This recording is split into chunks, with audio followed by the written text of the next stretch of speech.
Okay, we're good to go. All right. Thank you, Karen. All right. Well, I'll call to order tonight's meeting of the Autonomy Region Conservation Authority at 4:08. And I'll begin with our land acknowledgement, which is that we respectfully acknowledge that we are on the treaty and traditional territory of the Massasauga Anishinaabe. We offer our gratitude to the First Peoples for their care for and teachings about our earth and our relations. May we honor those teachings. I will look for an approval of our tonight's agenda. Mr. Ashmore and Mr. Vasiliadis. All in favor? All right, so approved. Looking for a disclosure of conflict of interest. Seeing none, we'll move on. We have no delegations. I'll look for the approval of the minutes of April 20. Mr. Baldwin and Mr. Black, all in favor? Thank you. So approved. There was no business arising from those minutes unless anybody's got anything. Seeing none, we'll move right on to our reports for approval, which is the 2023-036 Thompson Creek Public Information Center, the Thompson Creek report. I think, Don, you're going to run us through this one. Thank you, Chair Huntley, and good afternoon, everyone. So a virtual public review of the recently completed Thompson Creek floodplain was held between March 10th and April 10th. This included posting a public information center and including the new Thompson Creek mapping in our interactive floodplain story maps, so available online on the website. The mapping was searchable so that members of the public could search to see if they would be impacted, and an online form available so that feedback could be provided directly to Autonomy Conservation staff. The online campaign saw 373 views from members of the public, and staff also received 5 inquiries directly using the online form. With the public consultation over, board approval is now being sought to adopt the Thompson Creek floodplain mapping. If the board were to approve the mapping moving forward, the updated maps will be used for regulatory and planning purposes. Staff do not anticipate any impacts to any ongoing applications or files. Thank you. Excellent. Thank you, Don. Any questions? Yes, I have some questions, Mr. Chairman. Sure, go ahead. How will Don? How will the mapping affect the current Auburn North secondary plan? Now, I know it may have been replaced by way of the new city's official plan, but there were assigned some growth areas between Nassau Mills and Cunningham that would have had proximity to Thompson Creek.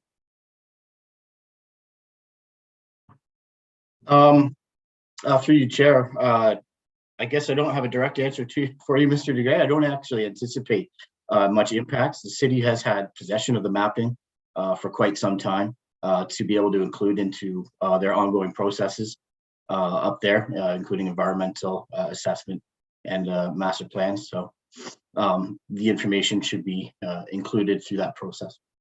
So can I further inquire, did the city officially respond? Because there is the notion of a realignment of Armour Road and then a realignment of the Rotary Greenway Trail. I'm curious if the city has provided any commentary, but if you're suggesting that the mapping won't impact that initiative, because that's really the cornerstone of what was the secondary plan, but if it won't be impactful upon that, those realignments.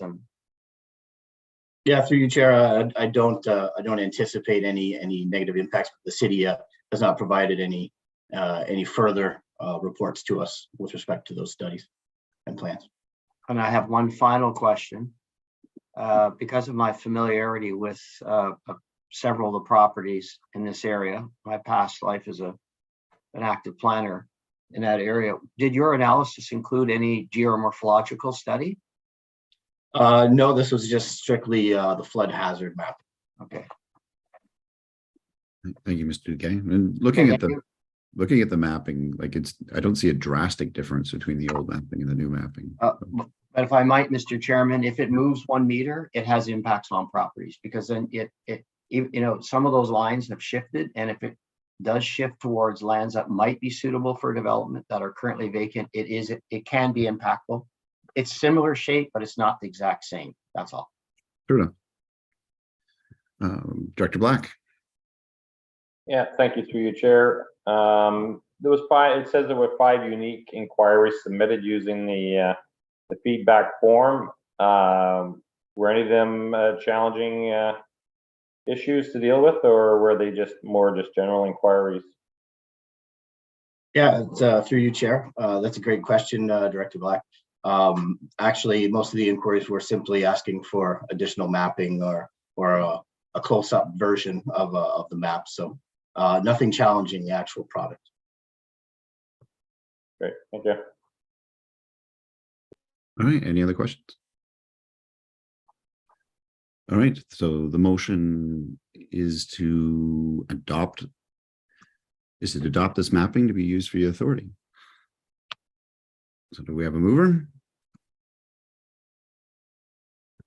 All right. Mr. Boyko and Mr. Baldwin, all in favor? So approved. There you are, Mr. Allen. Thank you. All right, our second report tonight is 2023-037, the 2022 financial statements. So we have the audited statements, I believe Jeanette will take us through. Thank you, Mr. Chair. So these statements are before the board for approval. They are the exact same statements that were presented back in March. There was no change from the draft statements, either that the audit committee saw or the board saw in March, and to the statements that are included in your package tonight. In between those stages, the auditor does continue to do a little bit more work, but has not recommended or found any changes that needed to be included in these statements. So staff are here today just looking for final approval of the 2022 financial statements. Thank you. Any questions? Director Taylor? Not a question, Mr. Chair. I will move to approve. Excellent. Oh, I have a seconder. Mr. Wilford, thank you. And all in favor of approving our non-changed financial statements? Excellent. So approved. Perfect. All right, moving on to the third report is 2023-038 to 2023 to 2027 Orca strategic plan. Jeanette, I believe you have some options for us here. I do, Mr. Chair. So thank you. So we did talk about an opportunity to update, refresh the strategic plan. It was an objective of the former board. And again, because of the pandemic and things, it just really wasn't the right time to do that. So it is on this term of the board to do that. And the two options are the obvious one is just using our internal resources having some experience with this. I think that it's something that certainly I and staff are able to assist the board in. And the second option would be that if the board would like to hire somebody to assist in the strategic planning. At the time, we did not include this in the 2023 budget, but if the board felt that that was a next step, then we would look to come back and probably take some funds out of the reserve is what we would recommend. So these two options are the ones that I came up with, but I think that it's sort of going to tell me where I need to go in terms of what path we're going down, and then obviously the work would begin pending what path, option one or option two that the board wanted to take. Thank you, Jeanette. Questions, comments, conversation? Yeah, Mr. Boyko. Thank you, Mr. Chair. I guess to Jeanette, it's a matter of time versus money. So two questions. I know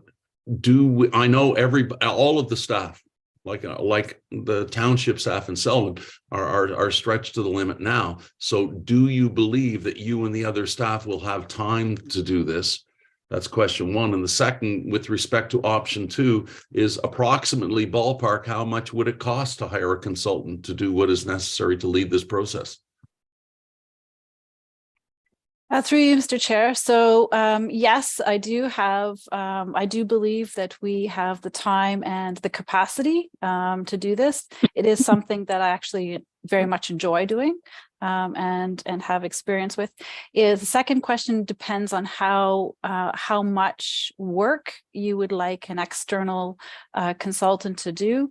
I've generally seen the range between 10,000 and 25 is generally the range.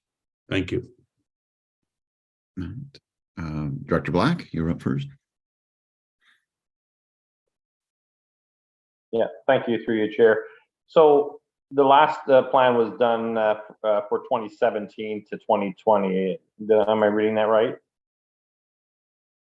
So Correct. Nothing's been done through the COVID war. So I guess really the question is, has a lot changed between then and now? I mean, there's been legislation changing the role of ORCA in many ways.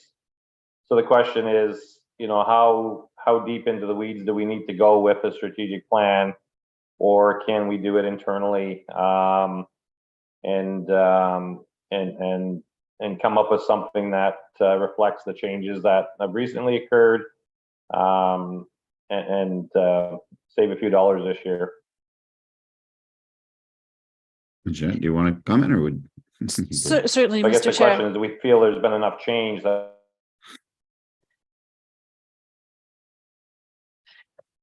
I think his video's gone frozen. So it certainly is. Go ahead. My video's and that's breaking up on me. Yeah. Sorry. Thank you.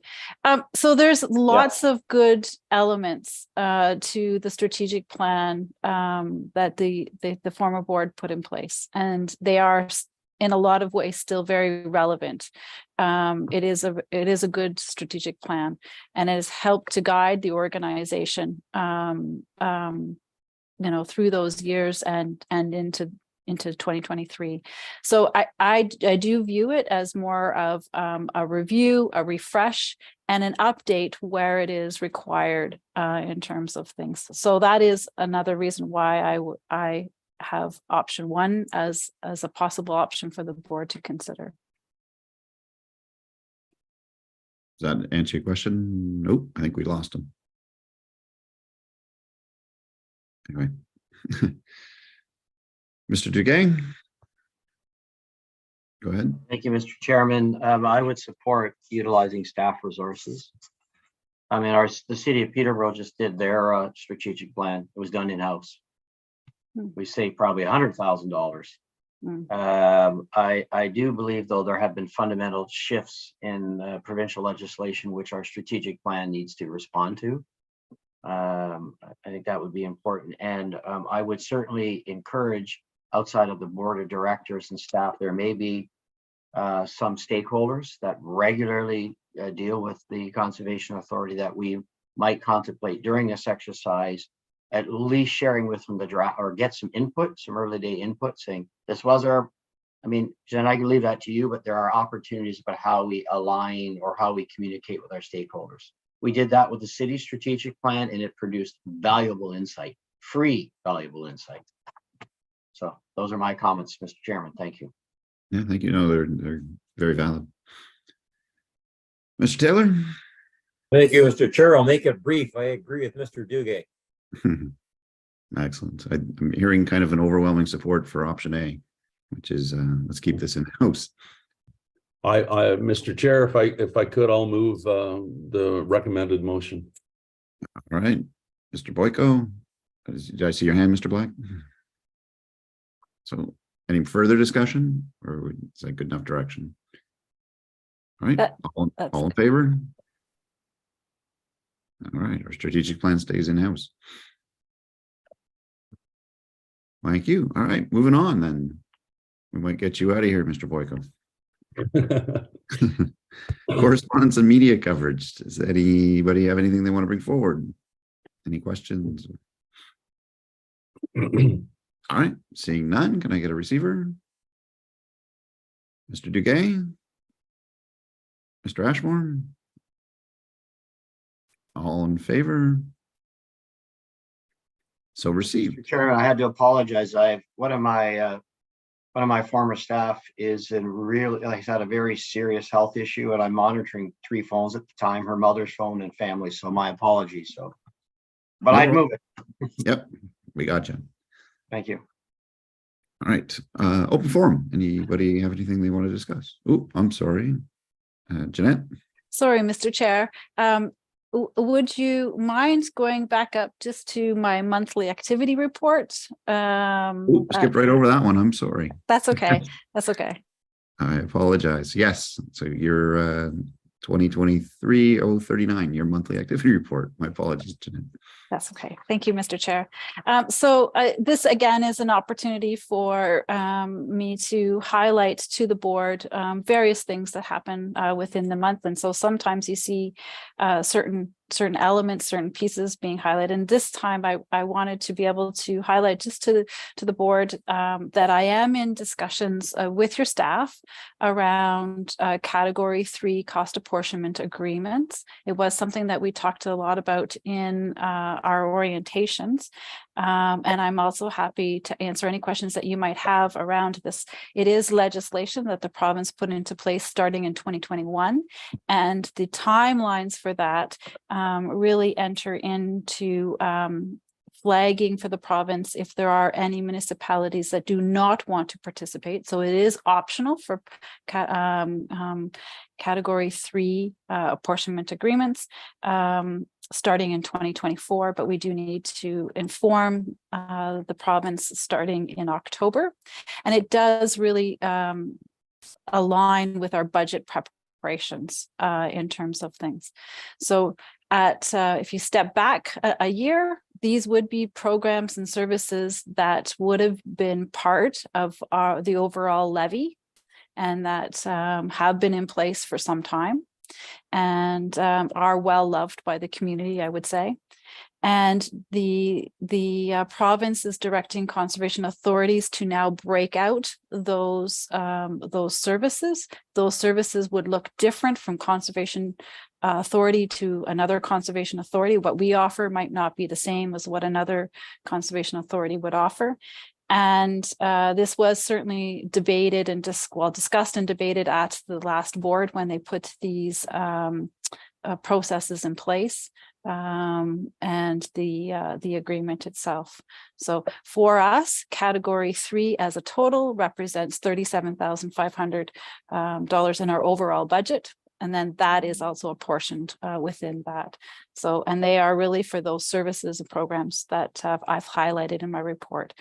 So you at some level, working through this, you may see this in your council agenda package. And I've also made myself available to come to any council meeting should the staff wish that to happen. And I have been to some of them already, certainly. So I just wanted to let you know that that's an ongoing piece and working towards it, which will also, again, help inform our budget process as we start to talk about that later this year. Thank you, Jeanette. Any questions on our activity report? All right. Anything else you want to highlight? No. All right. Then we get a receiver for Jeanette's activity report. All right, Mr. Black and Mr. Vasiliadis. All in favor? So received. Thank you, Jeanette. All right, now we'll go to open forum. Anything anybody wants to bring up? No. All right, there was no. Sorry, Mr. Chairman, I did have a question on the. Oh, sure, go ahead. Sorry, it's on the agenda, so I'm just reading. It's later, and I'll get to it. It's under future meeting. That's all. I jumped ahead. Sorry. No problem. All right, so we have no closed session, future meetings. Source Protection Authority meeting, as we had this previous to this. The next one will be determined after the coalition meeting. Our next meeting is a in-person meeting at Hiawatha on June 15th, and then Conservation Ontario on June 26th. So I don't, Mr. Bugay, you had a question or comment? Yes, I wanted to speak to the June 15th meeting. Is that a 4 o'clock scheduled time? I see a head nodding from Jeanette, so I believe it is. Yes. And Okay. My apologies. The board meetings discussed at the last meeting was that all of the board meetings would start at 4 o'clock now. And then there were some in-person meetings sort of throughout the year. This is the first in-person meeting that is being planned. All right. And then secondly, Conservation Ontario Council, is that is that an information meeting or what, where, how is that being held and when? It just gives us a date. I was trying to ascertain details. Yeah, so typically the CAO and myself attend that meeting. Okay. I believe this is virtual. It's a public meeting, so anybody can attend. I'm always happy to see a committee chair attend and not require my attendance. So I'm in full support of that initiative. Thank you. I believe we can send out the details of how to attend if anybody wants to attend that meeting. Like there's nothing holding anybody back from going to it if they want to. That's correct, Mr. Chair. You hold the voting privileges there, but anyone can attend. Thank you. And Director Black? Yeah, just to let you know, Chair, that I'm not available for the June 15th. I'm out of country from the 13th to the 1st of July. Noted. Thank you. You just want us to ask where you're going, but we're not going to give you that satisfaction. I don't want to tell you. And Director Taylor? Where are you going, Ron? Going to Europe on a 2-week river cruise and then 3 days in Prague after that. It's the 3-year delay of the COVID trip that was supposed to be done 3 years ago. Perfect. So finally getting it done. Jeanette, the meeting at Hiawatha, is that in their new Life Services Center? It's in the gatherings place. So yes, Okay. yes, Yeah. Okay. yes. All right. If people haven't been there before, the entrance to that room is down around the back. Go to the southeast corner, and there's an entrance there on the ground floor, and that's how you get into it. And when we get closer to the meeting, we'll also send out some information as well. The staff at there have just been fantastic in terms of us holding our meeting there. There will be some light refreshments as well. So look forward to not doing this virtually for the first time in 3 years. It'd be great. Anyway, those are the future meetings, and I think we can get us out of here with an adjournment. Anybody want to move an adjournment? Mr. Wilford and Mr. Duguay, all in favor? All right. There you are, Director Boyko. Well done, Mr. Chair. I can do both meetings.